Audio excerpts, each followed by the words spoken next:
Hey, welcome back to the channel. It's TheSketchMonkey here, and this one is a bit of a special video for me because it's about a Swedish legend, namely the Volvo 850 T5R, or simply the 850R. Growing up, this was kind of a big deal. It was a dream car for me, and later on in this video I'm going to share a personal story about this car. So what we're going to do in this video is we're going to take the cream yellow 850R wagon and modernize it. I don't want it to become a 2020 V70. I still want it to look like an 850 and have this extremely boxy shape to it, but with a modern touch. The thing I personally love about this era of Volvo are the simple, clean lines of the design. It's very functional, but at the same time they managed to make it look appealing with these simple lines that kind of work together to create something interesting. And it's not that easy to create something cool when you have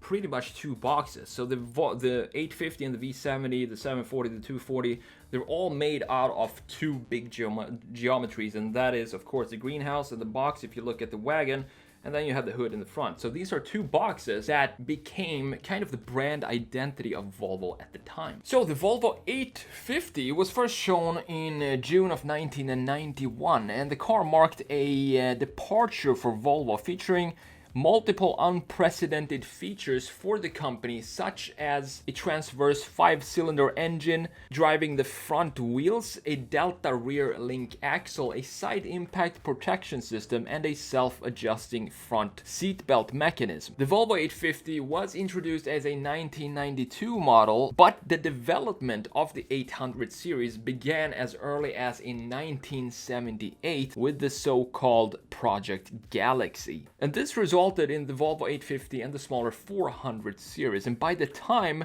the development of these two models had finished, Volvo had spent the highest sum in the history of Sweden on an industrial project. And in 1992, the 850 was brought to the United States as a 1993 model, becoming Volvo's first front-wheel drive car on the US market.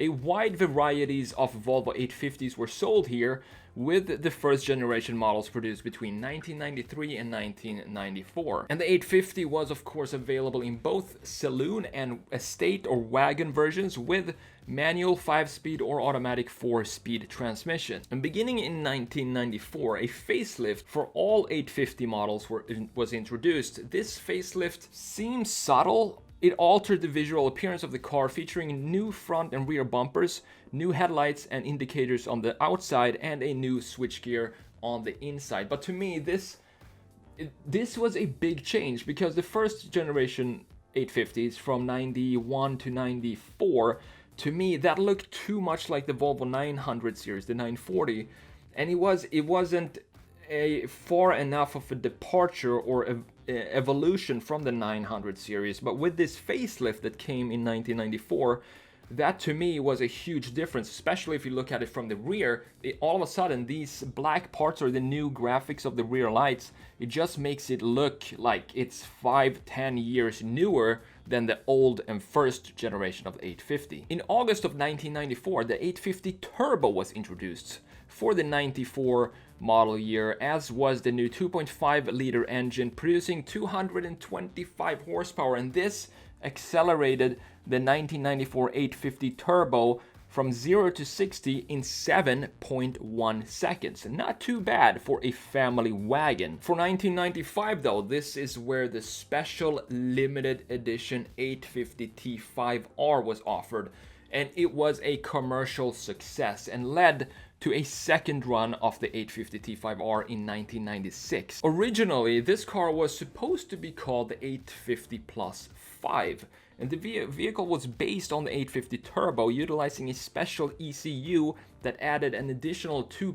psi of boost, giving the engine an extra 18 horsepower for a total of 243 horsepower and 250 pound-feet of torque. This engine was mated to either a 4-speed automatic transmission or a 5-speed manual transmission, and unfortunately, as usual, the manual was not available in the United States. The T5R became known as a classic sleeper car, and despite its boxy and family-oriented appearance, it boasted a drag coefficient of 0.29 and was capable of accelerating from 0 to 60 in 5.8 to 6 seconds, and this was all depending on what kind of transmission you had. The top speed was electronically limited to 152.2 miles per hour or 244.9 kilometers per hour. The vehicle came standard with Pirelli P-Zero tires, and the engine tuning was co-developed with Porsche, as was the transmission and other powertrain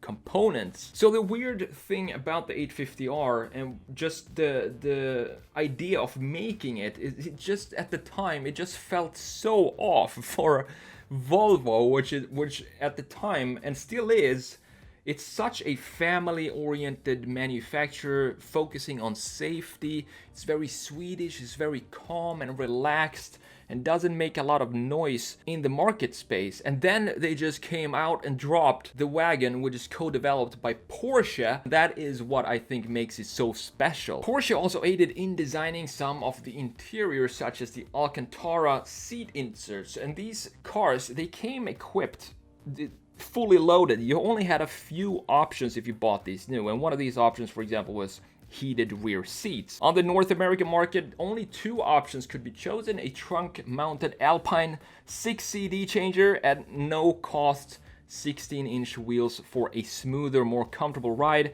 and drivability in snow when using all-season tires. But if you did not go with the 17-inch Titan wheels on this, you were making a big mistake because it ruins the whole visual appearance of the car. Also included in the 1995 T5R package was a front bumper with a lip, rear spoiler, side skirts, polished aluminum door sills, special graphite leather and Alcantara seats, and a black interior with deep walnut wood grain accents. Both yellow and black versions came with the same black interior as the only choice. The T5R has an additional badge to the left on the 850 on the trunk, referred to as the Motorsport badge. The standard road wheel was the gorgeous, and so it's such a simple design, but it's a beautiful wheel, and I can't see the Volvo 850R with any other wheels than these. And these are of course the 5-spoke titanium wheels called Titan wheels. 1995 was the only year that the model was badged as a T5R. The following year, as Volvo recognized the vehicle's popularity, the model was simply renamed to 850R. A total of 6,964 T5Rs were produced worldwide, of which the largest market was Germany with 1,400 some cars, Italy 914 cars, United States 876 cars apparently are in this country, or not all of them are probably on the road still. Japan got 750 cars, Netherlands 480, UK 440, Sweden we only got 321, which is kind of weird because we're the country who manufactured and built these cars, but we only got 322 of them, which kind of tells the story about Swedes and how we perceive Volvo, or in the mid-90s. It wasn't anywhere near a sports car brand, so I think maybe it didn't really speak to Swedes at the time. And Spain got 185 cars. Canada ended up with 103. The colors for the 1995 850 T5R was limited in exterior paint and also the interior. So these are the exterior colors for the T5R. Cream yellow, which is the one we're using right here. 2,500 worldwide with this color, including the saloon and estate, and only 346 sedans in this color were imported to the United States.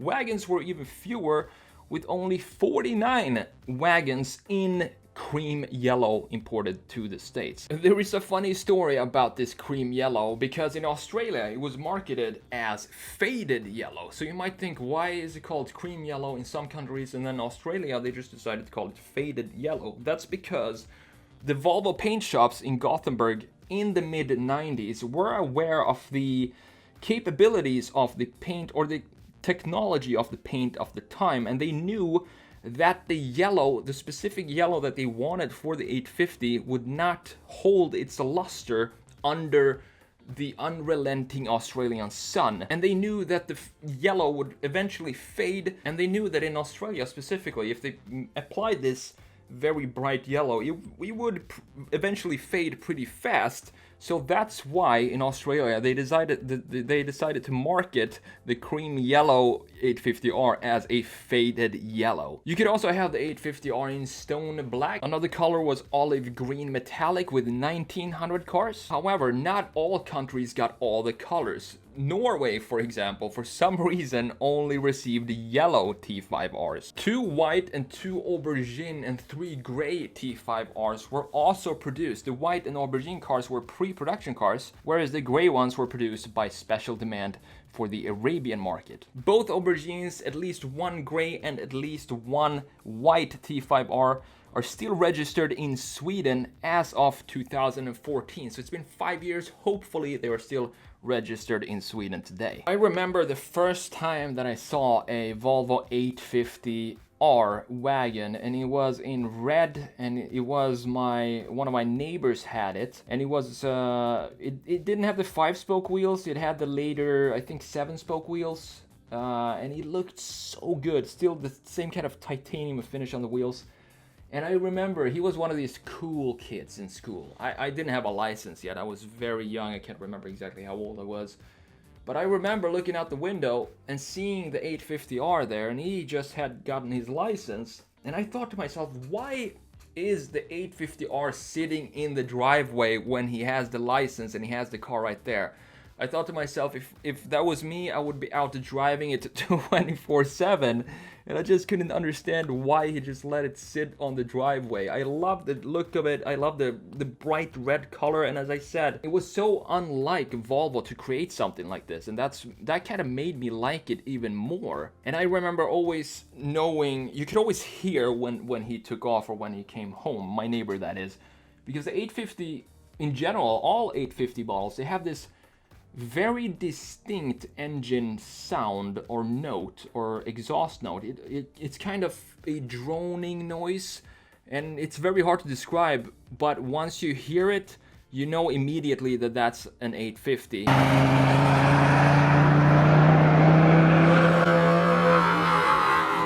The first generation V70 also have this weird noise to their engines. It sounds good, it sounds very deep and droning, and it's very easy to recognize from afar. As I moved on with this redesign, and at this point I kind of feel like there is something off with this redesign here, and I came to the conclusion that there are 2 main issues why I feel this is off. First of all, this color, faded yellow, is very hard to sketch with because it's not a very saturated color, so you can't really tell the shape of the car, so it makes the whole car look kind of flat. So I wanted to add some more definition to the car and some more contrast to it. And secondly, the most important thing with this, why it looks so off, is I figured that the V90 wheels from 2020, the current model, would suit this redesign of the 850R because it is a similar style to the original 850R graphite Titan wheels, but as you can see, it just doesn't fit the design of the 850. So of course I had to go back, and the more I think about it, the more I try different wheels, I just came to the conclusion that there are no other substitutes for these wheels than the original 7-spoke 850R. The 850 T5R had the 5-spoke wheels, very, very simplistic design. But then later in '96, they upgraded the wheels to these beautiful 7-spoke wheels that are so connected with the 850R, so I decided to just leave them on there. They still look modern, they still look like wheels that could come from a modern car. When I think about the future of Volvo, the current design is, in my opinion, one of the best looking designs across an entire brand within the car industry. I really love Volvo's current design, but I felt for a while there, between let's say 2010 to 2016, I felt that they lost that Scandinavian pureness in its design. So as an example, I'm going to show you the 2011 Volvo S60 here. And to me, this feels like this is the point where I felt Volvo kind of got lost with its design. It left the traditional boxy, clean, Scandinavian straight lines, very elegant and simplistic design, but beautiful at the same time, to kind of conform into this over stylistic design language that we have in the 2011 S60, and now compare it to the 2020 S60, and you can see the difference in confidence in the design here. This is back to what Volvo is with the Scandinavian roots and the Scandinavian design as well. It's a lot more confident, the 2020 S60, compared to the 2011, for example, S60. I also love the 2001 S60, the first generation. It's one of my favorite Volvo designs because they made such a cool commercial in 2001. I remember it still today. I fell in love with the car at that time, and I still love it today. To me, it's a timeless design. So talking about the future here of Volvo, I'm honestly very, very excited about the future for Volvo and in general when it comes to the car industry. So just have a look at these Polestar concepts now that are going into production. We have the Polestar 1, which is the beautiful coupe by Volvo, 600 horsepower, all electric, with some tiny details that are so cool that are connected with the P1800. I'm going to show them right here. Two small details on this Polestar 1 that are connected with the P1800. The first one is the dip in the shoulder line right here, which you can see in the door handle. It just dips and kind of creates an S-curve right around the door handle, and this is taken straight from the P1800. And if you look at it from a side profile, you can see that it's heavily inspired by the P1800. The second little detail that I love about this car that sets it apart is the rear end in side profile. You have this dip in the trunk, and that is also very similar and very much inspired from the P1800 with the two fenders that kind of dips in the same way. And then we have the Polestar 2, of course, which I think probably is going to be more of the car for the masses compared to the Polestar 1, which is a two-door sports car. This is going to be more of the functional Polestar, and it comes with around 400 horsepower, if I'm not mistaken, 406 I think it is, with a range of 250 miles. And these stats, or these numbers, will always continue to improve. We're still in the early ages of electrification of cars, but for the design, we're talking about the design here, and I'm very excited about these two cars. The Polestar, I think they're going even further into the almost architectural design style that they had back in the 80s with the 740 and then later the 940 and the 850 as well. 850 became a little bit softer, but still a very architectural design. And that's it for this redesign. I hope you enjoyed it. I'm TheSketchMonkey. Take care, and I will see you in the next video.